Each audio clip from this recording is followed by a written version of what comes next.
Hello, it's me, Double L. Lovely. Nope. Today, I'm lecture lore. This is gonna be quite a long video, and if you are not interested in that, I'm sure that I will regurgitate it into TikToks and Reels, stories, what is it called on YouTube? Shorts?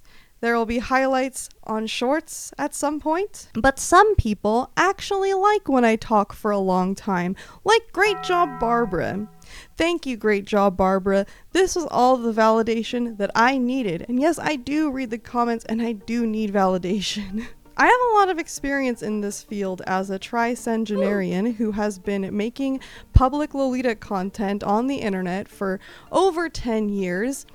I've seen my fair share of bullying, harassment, doxing, but like, why would I go through that with you today? What's that gonna, help or improve? Just take my word for it, alright? I have been through the ringer. There was a time I couldn't bring myself to go to meetups. I would wonder if what I said would end up on some hate forum.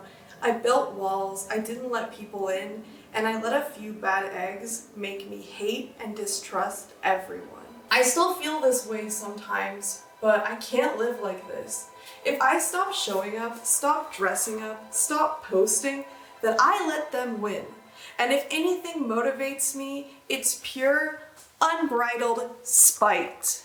This isn't my first video on bullying in the Lolita community, and I'm sure it won't be my last, because as much as I would love to believe in the noble cause to end all bullying and all criticism and all meanness in the community, I don't think realistically it's ever going to happen. It's just gonna jump ship and change platforms and move to a different domain, and it's the same time and time again. I think what's more effective than trying to outright stop the negativity from ever happening is to try to understand where it's coming from and to help those who feel victimized by it. When I mentioned making this video, I received a lot of comments, messages, and emails from people who were concerned about me using the anonymous hate forums by name and therefore indirectly sending new people to them. And I completely agree with that, so I am not going to use any websites by name. I feel like I'm rolling my eyes at you, so I'm not going to wear these anymore. In my past, I have learned destructive behaviors from media that was trying to teach against those destructive behaviors and educate on it.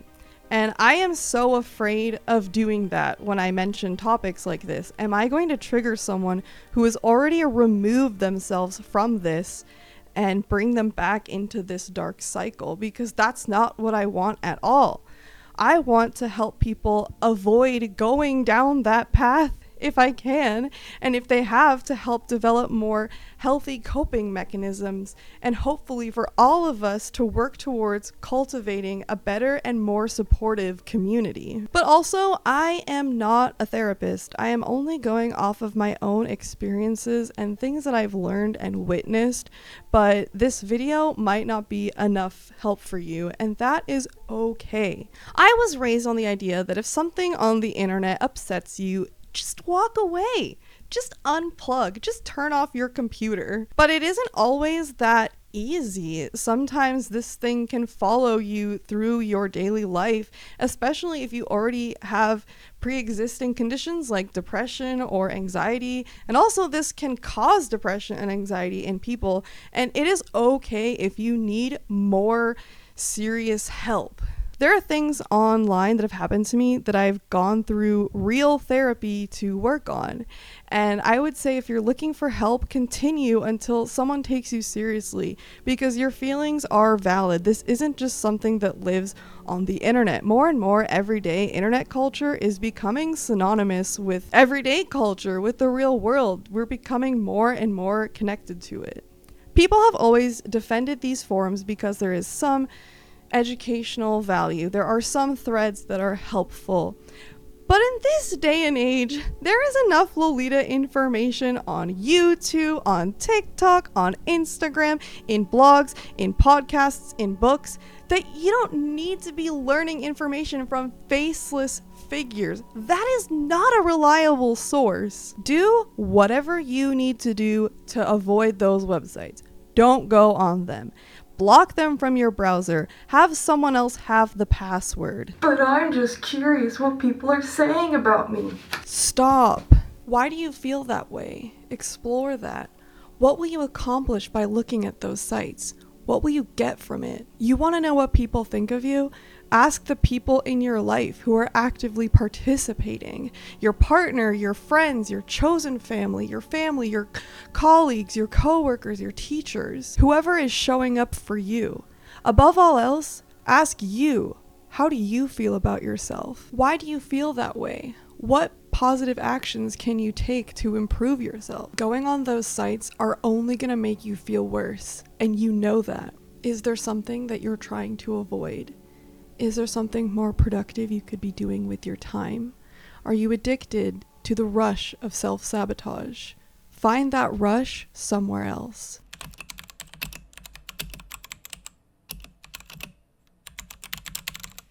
I want to explore why people would turn to these anonymous forums to harass Lolitas and understand that some people, yes, are unforgivable cretins who just want to watch the world burn.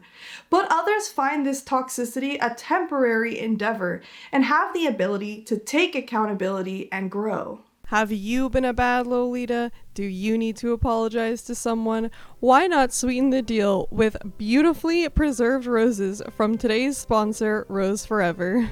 Can we normalize friends giving each other flowers and not just have it a romantic thing? Because I love giving and receiving flowers, especially different colors like pink, which means grace, elegance, and admiration. You can save red for your hot, steamy romances. They smell so good. I'm like trying to stay on track, but holding them this close to my face, it smells so good. I just want to sit here and smell them. Rose Forever is currently running a Valentine's Day sale, which would make the perfect gift for your Valentine, your Valentines, your friends, your family, anyone you want to show appreciation to on that special day. They are perfectly cute home decor that can match any outfit.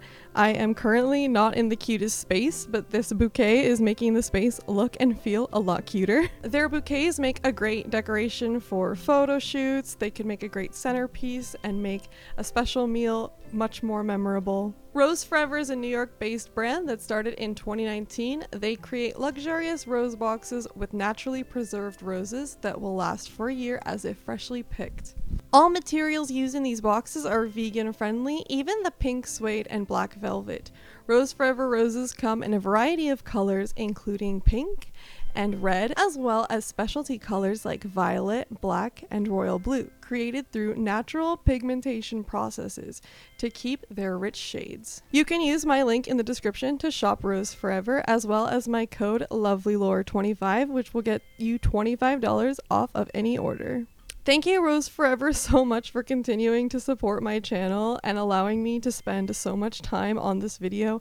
I really, really appreciate it, and I absolutely love this new bouquet. I can't wait to take photos with it. It goes with this outfit so beautifully. I am obsessed. Rose Forever is my Valentine this year. In 2015, I was visiting a community that was new to me, and I met someone there who I really connected with right away. You know when you have the same sort of communication and humor style as someone and you just hit it off right away and feel like you've known that person for a long time? I spent the whole day talking with them within a larger group, and then at the end of it, they took me aside and started to get teary-eyed. That's when they admitted that before they knew me, they had been posting me to anonymous hate forums. And they admitted that they didn't really know me and they were just judging me off of my internet presence, and that they themselves were in a pretty dark place at the time and were quite envious of my lifestyle.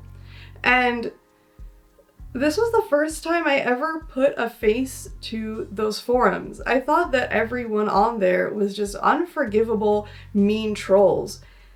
But I realized that some of them are just people in a bad circumstance and feeling lost with no sense of community or support system. I'm so grateful that they did this, and I'm so proud of them for doing that, because it's something that's really scary and they didn't know how I was going to react, but it actually helps me feel less criticized, less bullied by those sites, to understand where it was coming from and I think it's so great that that person wanted to take accountability for it. This also had me asking myself, why do people feel the need to comment on every aspect of my body or changes in my body?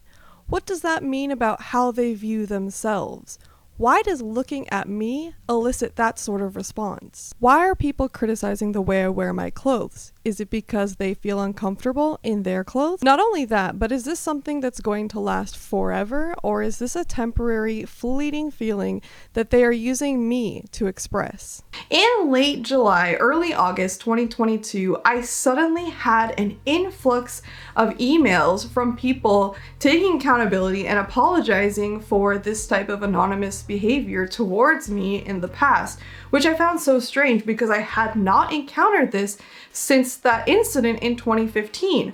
If you sent an email apologizing to me, I forgive you. I got a little bit overwhelmed by all of it and I didn't respond to any, but those emails were what really inspired me to make this video. So you were heard and I forgive you. I hope more people can be inspired by your actions. What was causing people to have this very sudden epiphany? Sure, a lot of us started off in Lolita 10 years ago, in our late teens, early 20s, and now we're in our late 20s, early 30s, and our priorities have changed. Where we put importance has changed. And a lot of us are realizing that there are long-term consequences and effects to our actions. Like, sure, that's probably part of it, but why so suddenly? Why just in these 2 months, all of a sudden, out of nowhere, after years? I hypothesize this could have something to do with the release of the American 3-part docuseries on Netflix called The Most Hated Man on the Internet, which covers the story of Hunter Moore and his anonymous posting website. Hunter Moore's website was a place where people would upload nude photos of other people without their consent and be linked to their social media, and anonymous people would then comment on them. Although it's different subject matter, I think that Lolitas can relate to the feeling of being exploited and exposed and having people comment on them against their will. I think this docuseries had a lot of people reflecting on their past involvement in these websites. When they saw the side of the victims of Hunter Moore's site, they started to see similarities of what they were doing to Lolitas, because these sites, they tend to demonize and dehumanize people, so it feels like it's okay to participate in this, but you end up saying things that you wouldn't want to say to the person if you actually knew them. Taking part in Lolita fashion is vulnerable. It is a fashion, which means that you have to present yourself wearing it.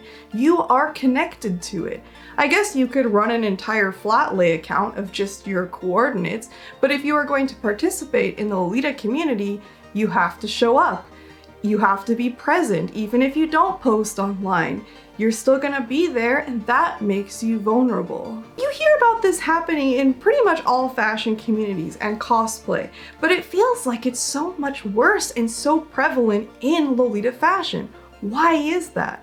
Because Lolita fashion has been built off of this idea that there is a certain set of rules to follow, which I'm not going to get into too deeply right now because I'm working on a whole separate video about that. But because there is this perceived set of rules, there is this sense of entitlement across Lolitas to keep the fashion pure, which can lead to some pretty racist, transphobic, ableist, fatphobic rhetoric, because what we perceive as the idealized perfect Lolita is a thin-bodied white or Asian woman. And a lot of the hate that I've seen is when people don't fit into this idealized Lolita. We need to deconstruct and dismantle this idea that there is only one way to wear Lolita.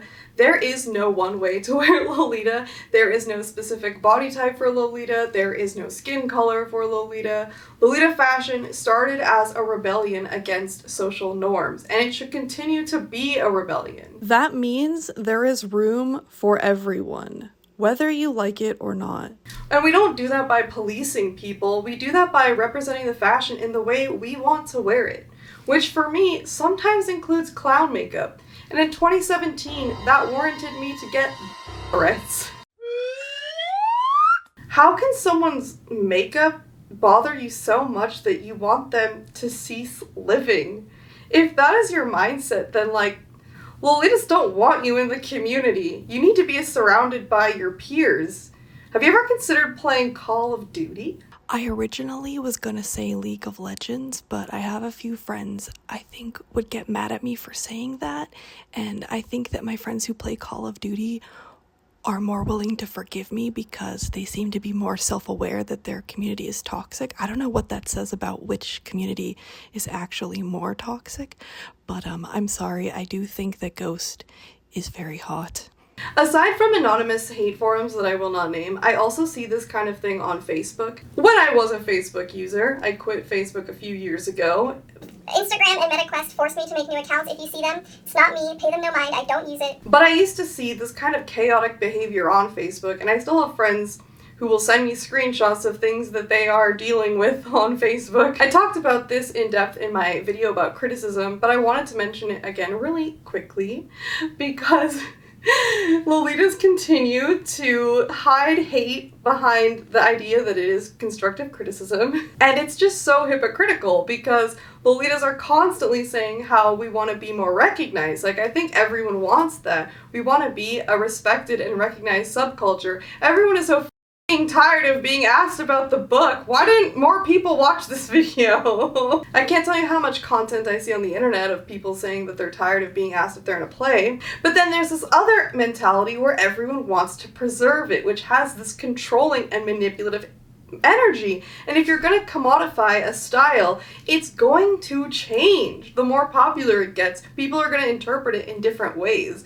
It's going to get watered down and changed, and that's okay. I honestly welcome that because it means that we're getting what we want and it's becoming more recognized. How do you preserve the Lolita fashion? By wearing it the way that you want to, by representing it in your way, not controlling how other people wear it. That's just going to scare them away from it. So before you start proclaiming what hills you're gonna die on, why don't you think about what you are trying to accomplish? Are you really supporting the community with these comments? Or are you trying to keep people out? So how do I deal with it? How do I deal with being harassed? And how do I deal with things that annoy me in a healthy way? I have an incredible support system that I am so grateful for, both in the Lolita community and outside of it, and I think that it is important to have both of those because it can help you understand the gravity of the situation in terms of the community and then how it affects the rest of your life. How do you cultivate friendships like that? By also being that friend. Be willing to listen to your friend's problems even if you don't understand them. Try to understand them. Show willingness to understand them. It's also really important not to surround yourself with yes people and not to be a yes person. What I mean by that is don't just agree with everything someone says and don't have people that will never challenge you in your life. When your friend is displaying behaviors or saying something that you don't agree with, don't be afraid to confront them on it and talk about it. The way that you establish significant relationships is how you deal with conflict. Don't run away from it, don't ignore it, don't suppress it and go to anonymous forums to vent about it. That's not going to solve anything. That's not going to strengthen your friendship. That's not going to allow anyone to learn. Confront it and deal with it head on, and in return, make your friends feel safe and comfortable to confront you on those things as well. That way, you're creating trust. Know that when you have these discussions, you're not coming from a place of judgment. You're coming from a place where you just want to solve this conflict in a loving and supportive way. I recognize that I can suffer from a cognitive negativity bias, which is a long-studied concept that our emotional responses to negativity weigh on us more than positivity.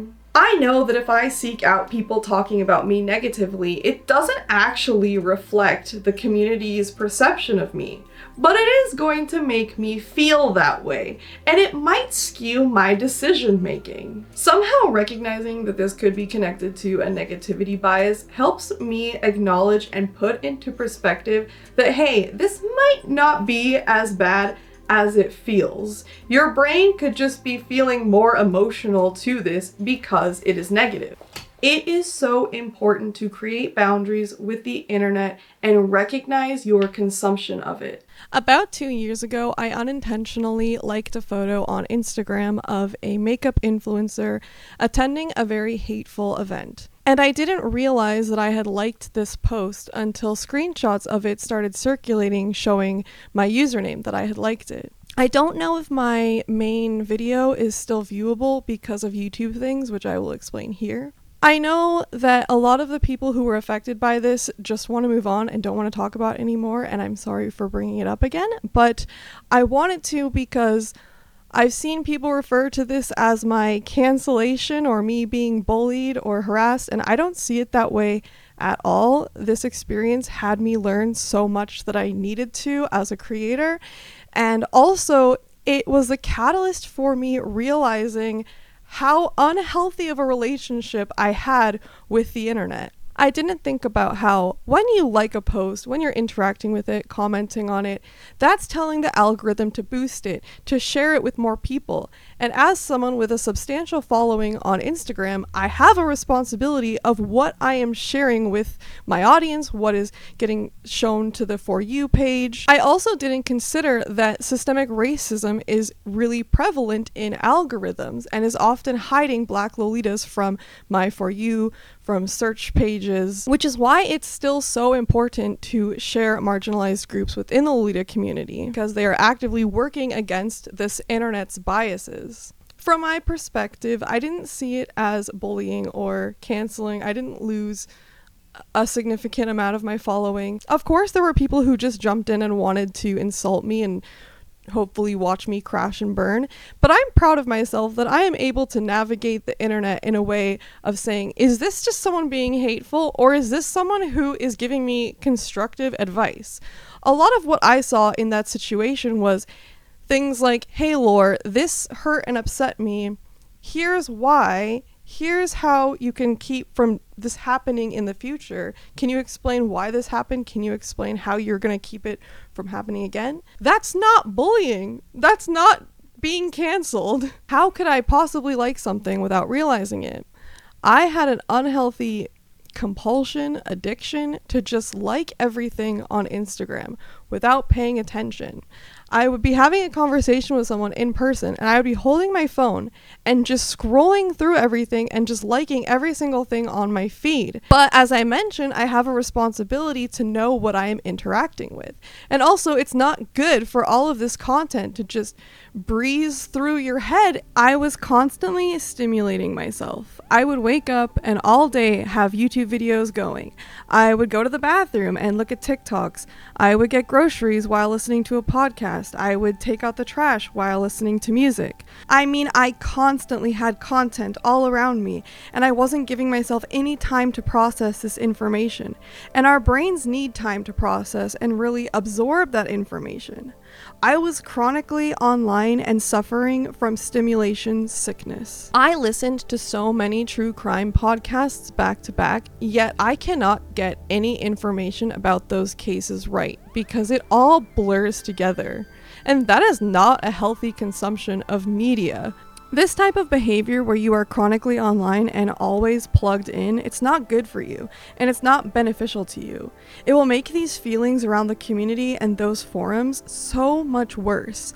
I know I said it earlier, the answer isn't just to unplug yourself, but you need to build boundaries with the internet and how you consume it. I did some real therapy around this, and if you are struggling with this as well and you may not have access to therapy or you don't know where to start, I really recommend this book that I listened to. It helped me a lot. It is a little bit extreme. I did not follow it to a T because the author kind of wants you to unplug completely and like embrace a flip phone, which like I love flip phones and the Y2K aesthetic. Cute, get it if you can.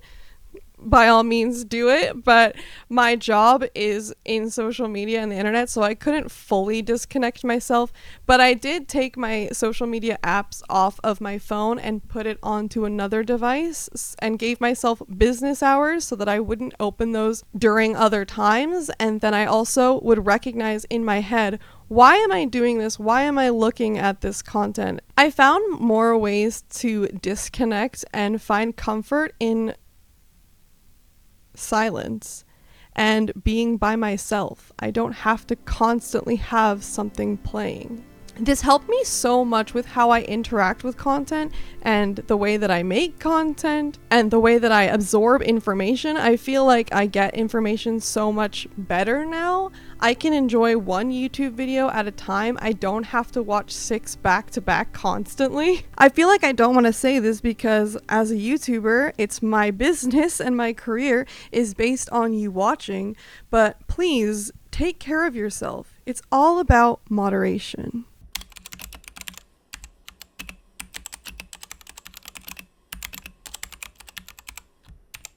When we talk about this, we often categorize people into just being mean or being nice. And the truth is that we all fall into this sort of gray category. And it's up to us to choose to be more of one way or the other. I often see people using me as an example of like, be more like Lovely Lore. She's always nice 100% of the time. And I hate that. It's just not true.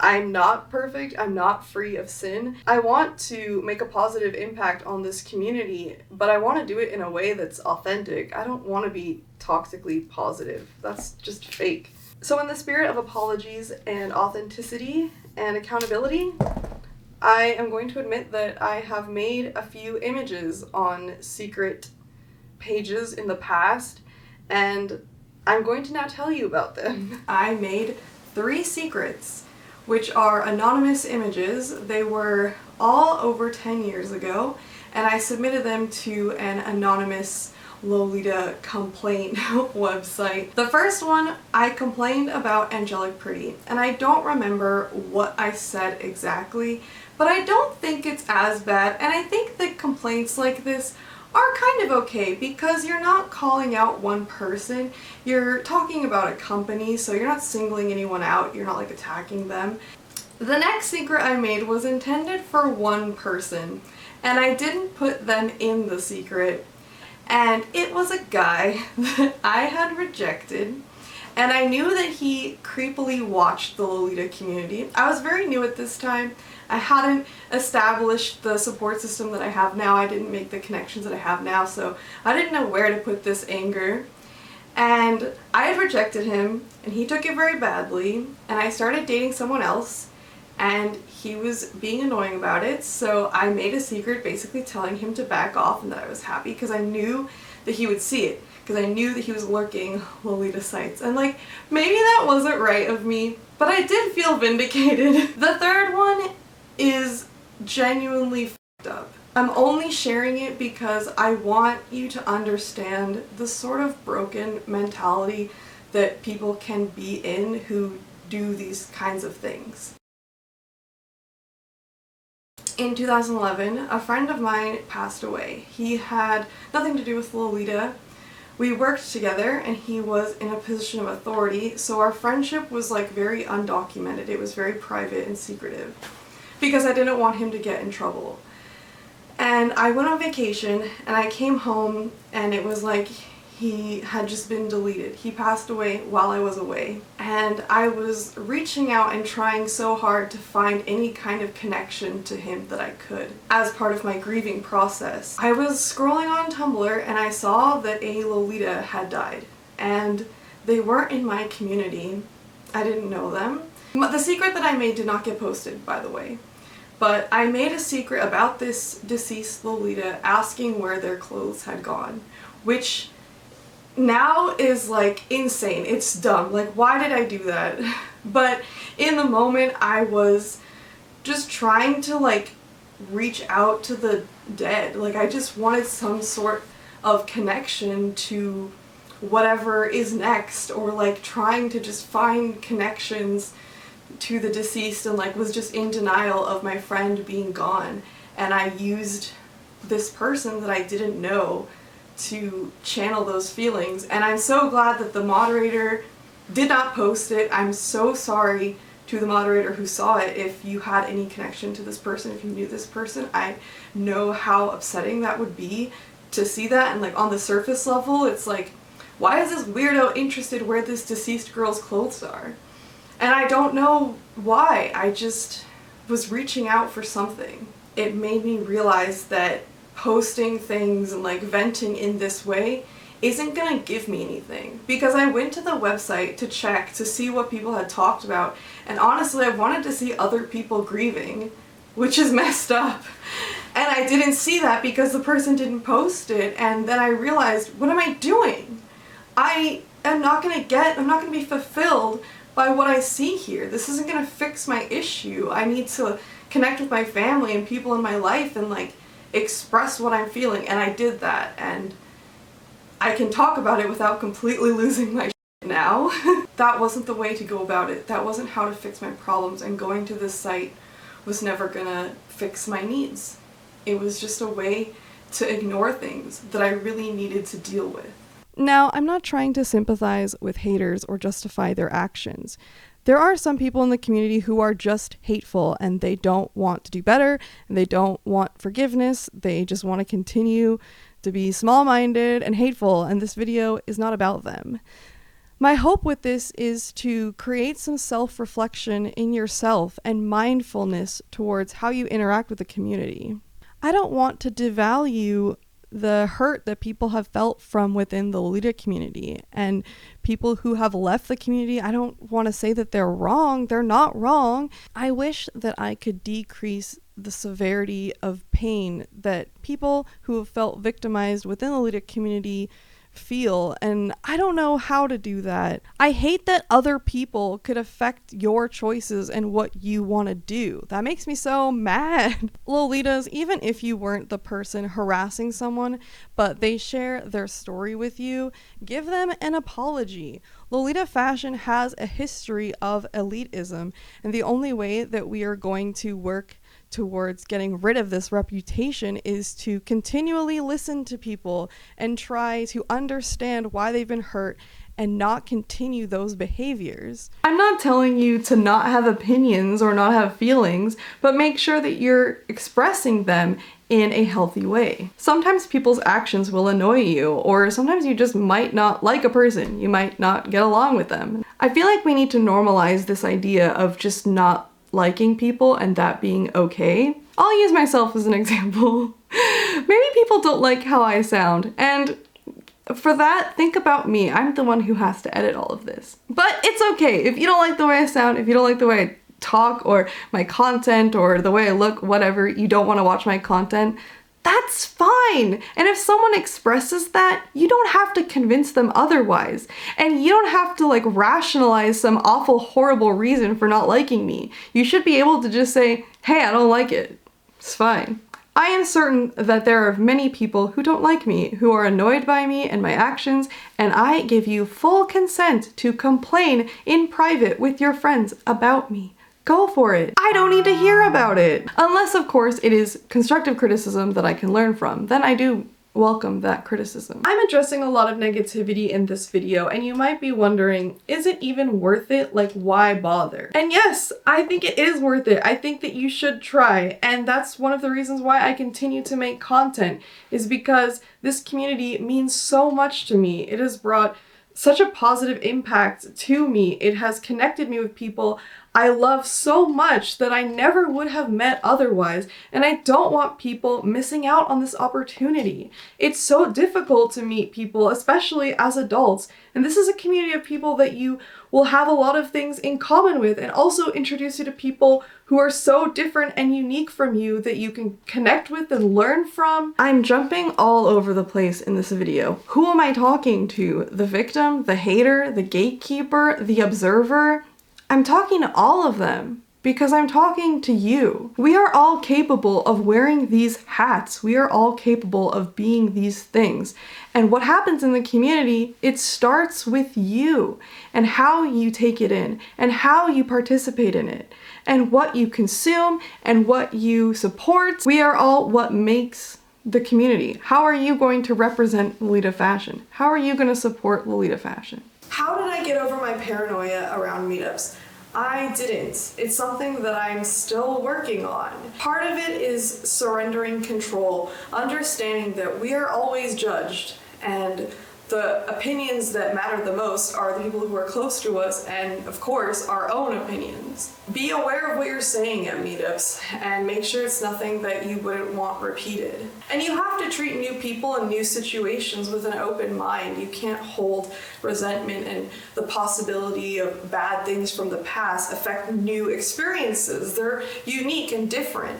Be confident in yourself and remember that the best revenge is living well. When people try to tear you down and then they see that it doesn't affect you and that you are still thriving, eventually they'll get bored and give up. If you feel excluded from the Lolita community, it can help us a lot if you share your story and explain. And we, the Lolita community, need to create a safe environment where people feel comfortable sharing those stories and will know that they are being heard. And even if you didn't do the harassing, you can give them an apology. You can show them support, because Lolita fashion has a history of elitism. And by wearing Lolita and participating in the community, we are all representatives of that. And I don't know about you, but I don't want to be a representative of elitism. My mom always says, "Why do some Lolitas act so ugly when they dress so beautifully?" And I agree. I think that we should act as beautiful as our clothes look, and we should be making a continued and conscious effort to support the community by listening to others, being open to hearing their stories, and by finding better ways to deal with conflict. I don't know that it's ever going to be perfect. I don't think that we're ever going to get rid of bullying and harassment completely, but we can keep striving to grow and improve. Why are Lolitas so mean? It's complicated.